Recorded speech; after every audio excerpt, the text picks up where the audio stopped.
ኣብ ትግራይ ዝርከባ ማእኸላት መዕቆቢ ተመዛበልቲ ሕጻጽ ሽረ ዓድዋ ዓብይ ዓዲ ዓዲግራት መቐለን ወዘተ ብኣማእታ ሸሓት ዝቁጸሩ ሰባት ራብዓይ ዓንቀጽ ስምዕ ፕሪቶርያ ብዝጥሕስ ስርዓታዊ ጥሜት የጋጥሞም ኣሎ ኢሎም ኣቦ ወንበር ህዝባዊ ወያነ ሓርነት ትግራይ ዶክተር ደብረጽዮን ገብረሚካኤል ብጥሜት ኣካሎም ማሲኑን ተዳኺሙን ዓጽሚ ዝተረፉ ወገናት ግቡእ ሕክምና ዝተሓረሞም ቆስሎም እውን ኣደዳ ጽንጽያ ዝተቃልዑ ዜጋታት ብዙሓት ምዃኖምን ከም ሳዕብዮኑ ድማ ህፃናት ብዕሸሎም ኣረጋውያን በብሰሙኑ ህይወቶም ይስእኑ ከም ዘለውን እዚ ድማ ኣብ ስምዕ ፕሪቶርያ ዓንቀጽ 4 ንዝሰፈረ ነጥቢ ዝተሓሰ ምዃኑ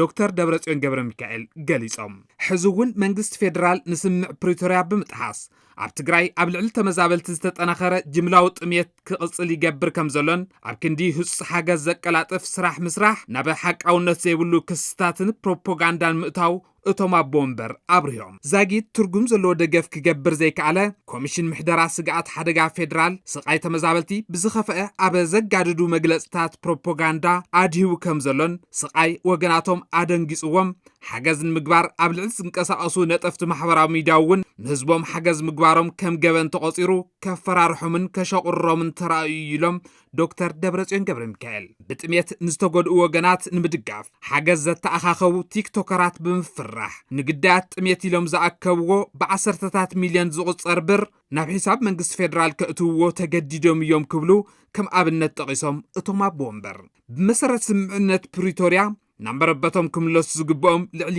1 ሚልዮን ወገናት ሕዝውን ኣብ ከቢድ ጸገም ይርከቡ ዝበሉ ኣቦ ወንበር ውድ ሕወሓት ዶክተር ደብረጽዮን ገብረሚካኤል ነስምዕ ኣብ ምኽታም መንጎኛታት ዝነበሩ ኣካላት ብቕልጡፍን ፍሉይ ቃልቦን ክርእይዎ ጸዊዖም ዶክተር ደብረጽዮን ገብረሚካኤል ኣብ ደብዳቤኦም ህጹጽ ሰብኣዊ ሓገዝ ተበጻሕነት ክህሉ ጉዳይ ዝውሃብ ሓገዝን ተበጻሕነቱን ዝምልከት ናጻ ምርመራ ክካየድ መንግስቲ ፌደራል ዘካይዶ ዘሎ ገደብ ምትእኻብ ገንዘብ ዜጋታት ወይ ድማ ዲያስፖራ ተበግሶ ሓገዛት ገበናዊ ምግባር ከብቅዕ ህዝባዊ ተሓታትነት ክረጋገጽን ብድምሩ ስምዕ ፕሪቶርያ ብምሉእነት ንምትግባር ቅልጡፍ ስጉምትታት ምውሳድ ኣድላይ ምዃኑ ኣስሚሮምሉ